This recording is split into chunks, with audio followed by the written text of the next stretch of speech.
So we saved the best for last, and it's really an honor for us to have the former ambassador of the United States to Japan, Ambassador Tom Schieffer. He served as ambassador from 2000 to 2005 in Japan, and prior to that was the Australian ambassador. He is a businessman, if you read the bio. He served in the state legislature in Texas, and he now is a senior partner in a major firm and spends his time going between Fort Worth, Texas, Washington, D.C., and most of the globe.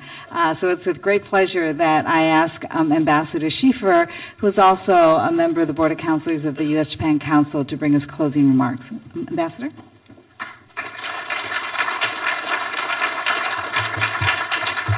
Thank you, Irene. It's a great pleasure for me to be here. I must tell you, though, that I was disappointed to know that Senator Inouye was not going to be here today because he was scheduled to be the last speaker.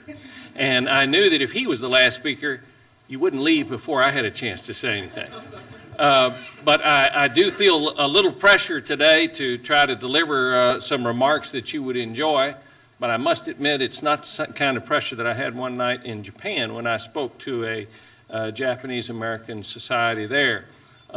Shortly before I spoke, a couple came up to me and introduced themselves, a Japanese couple, and said, "We're so happy to be here tonight." And we drove 3 hours after we got married to be here. And I said, "Excuse me?" I said, "This is your wedding night?" And they said, "Yes." And I said, "You came to listen to me on your wedding night?" And they said, "Oh, yes, Ambassador, we knew you would have something very important to say." I never felt so much pressure to deliver as I did that night. The last few years have not been easy for either the United States or Japan.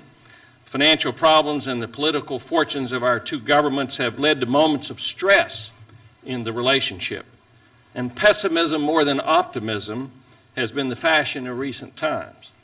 Just a few weeks ago, the New York Times carried a depressing headline in 4 columns above the fold on the front page.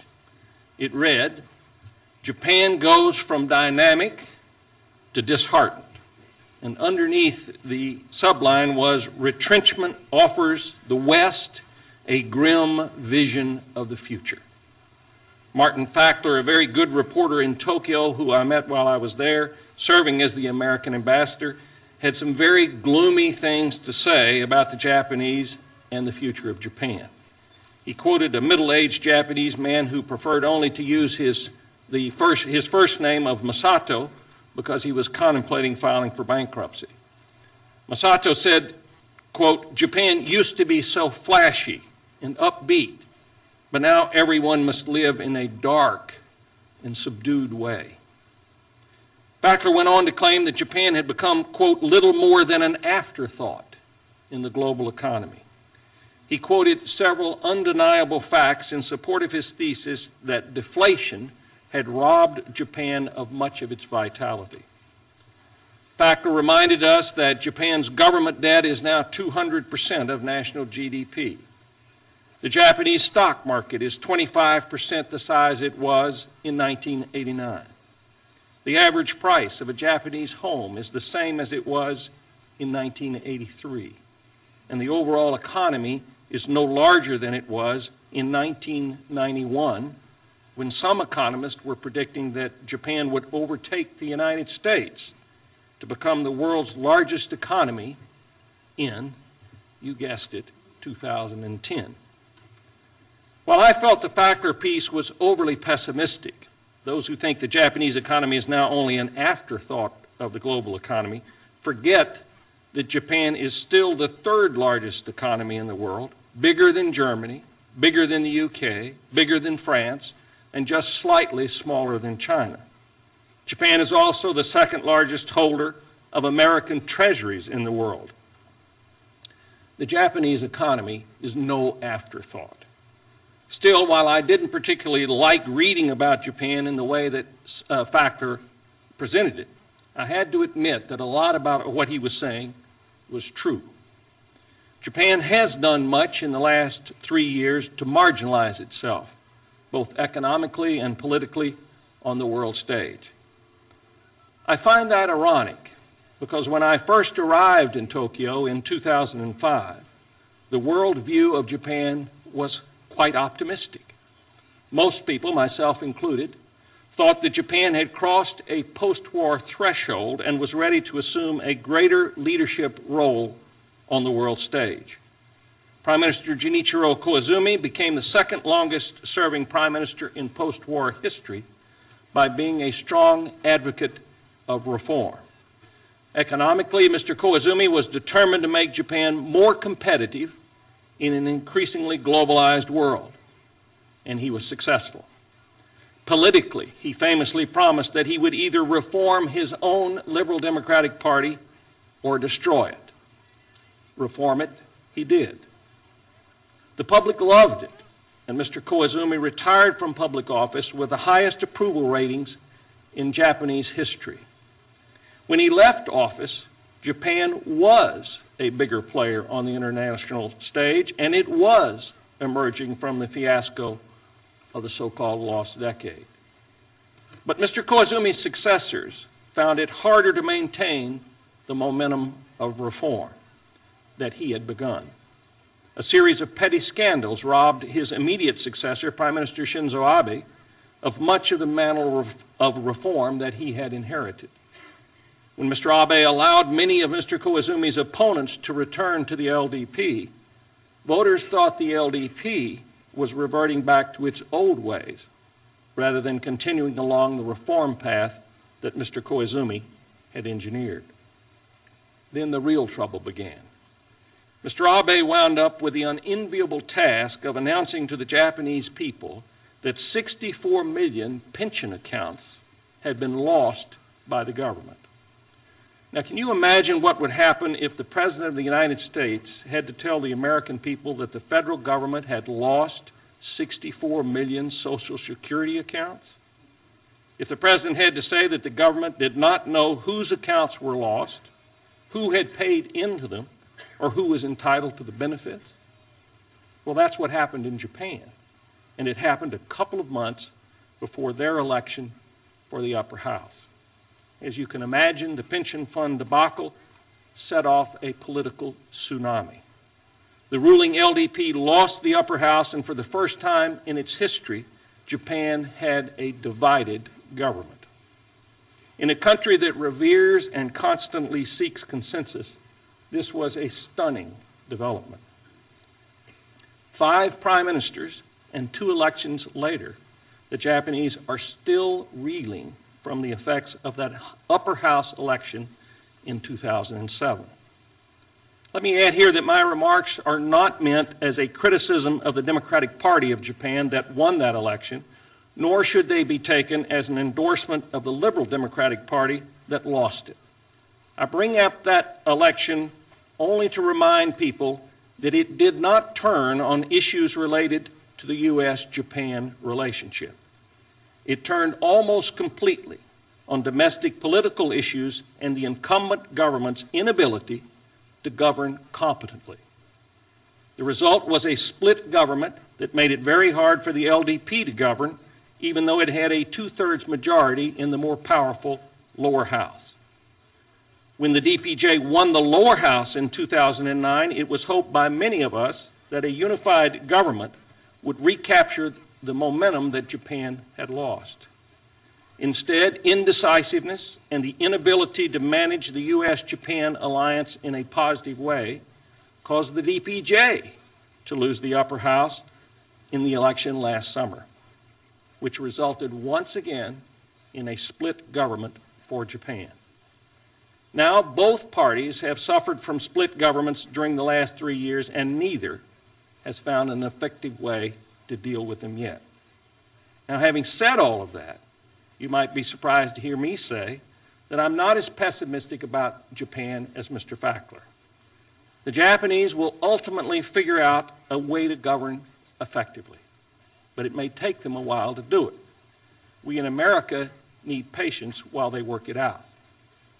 We would do well to remember that Japan has too much to offer to the world to stay on the margins forever. Having recently returned from a long trip through Asia, I visited China, Japan, and Vietnam. I have a fresh sense of how much the interests of the United States and Japan are aligned, and how much the condition of the U.S.-Japan alliance is monitored by others throughout the region. To them, the health of our relationship matters to their security and their prosperity. To be sure, there are concerns about the fiscal conditions of America and Japan and the political conditions of our two governments. Neither of us can ignore the grave problems like structural deficits and political gridlock and expect things to get better in the long run. But the American and Japanese people have a history of doing what they need to do when they have no other choice. I think they will do so again, with one caveat. Neither the United States nor Japan can revert to protectionism. The world economy is more globalized than ever before. If either of us tries to pull up the drawbridge, we will suffer immeasurable harm.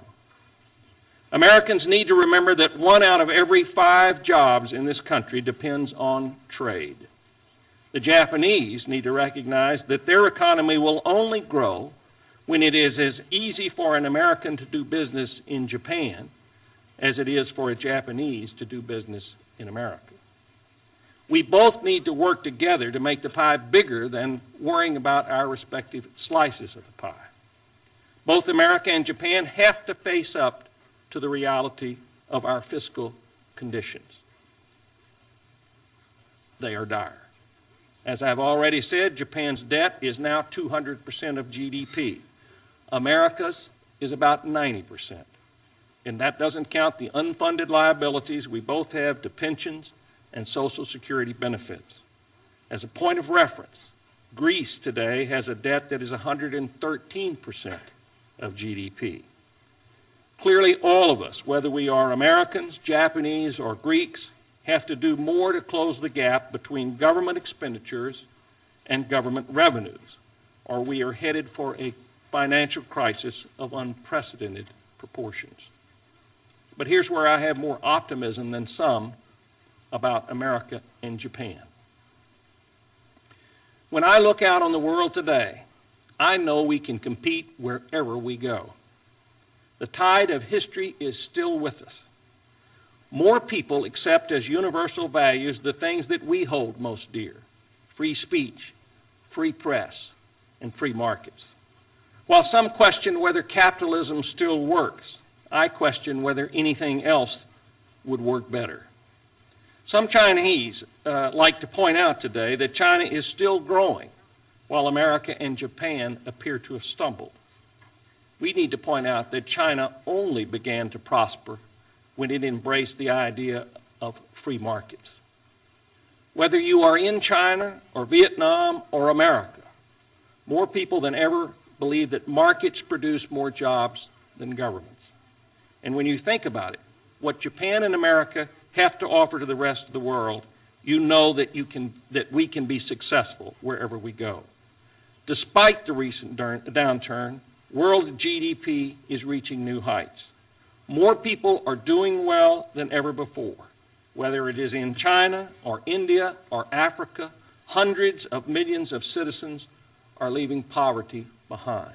And that is a good thing morally, and it is a good thing economically. Prosperity begets more prosperity. Trade begets more trade. People who are making more eat more, buy more, and live longer. No one is a loser when that happens. Japan and America are big reasons why the world is becoming more prosperous, because we continue to lead the world in research and development. We are the 2 most advanced nations on earth in technology. The number of patents issued each year to Americans and Japanese dwarfs what is going on in the rest of the world. In sectors like energy and the environment, citizens of every country have great concerns. We have great solutions. Japan is the most energy efficient country in the world, and while America is less so, we are still far ahead of most. At the same time, America has the best technology in the world for finding fossil fuels and spends more than any other country on the development of alternative sources of energy. The world needs the expertise that Japan and the United States have when it comes to being more energy efficient and more energy resourceful.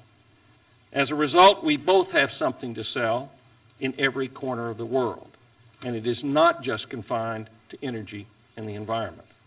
Across the board, American and Japanese technology is at the cutting edge of finding innovative and creative solutions to problems in every sector. Whether it is agriculture, manufacturing, or services, America or Japan or both knows how to do things more productively and efficiently than anyone else in the world. We do not need to fear the future because we made the future. And there's something else that we do pretty well, too. The United States and Japan both understand and embrace values that underpin a successful world economy. We are both advocates of the rule of law, the integrity of the marketplace, and the value of intellectual property. These are the modern building blocks of successful economies. With them, all things are possible. Without them, all things are fragile. The spread of those principles into the global economy will increasingly make us more welcome than shunned in the world. Finally, the Japanese and American people have come to understand the importance of the U.S.-Japan alliance to the peace and security of the Pacific. Recent surveys show that 80% of Japanese and 80% of Americans support the alliance. Still, there are critics who argue that Japan would be better off to go its own way, separate and apart from the United States. With all that's happening on the Korean Peninsula today, I think it's fair to ask those critics whether the Japanese people would feel more secure today if there were no U.S.-Japan alliance. And for that matter, would South Koreans feel more secure today if there were no American military bases in Japan?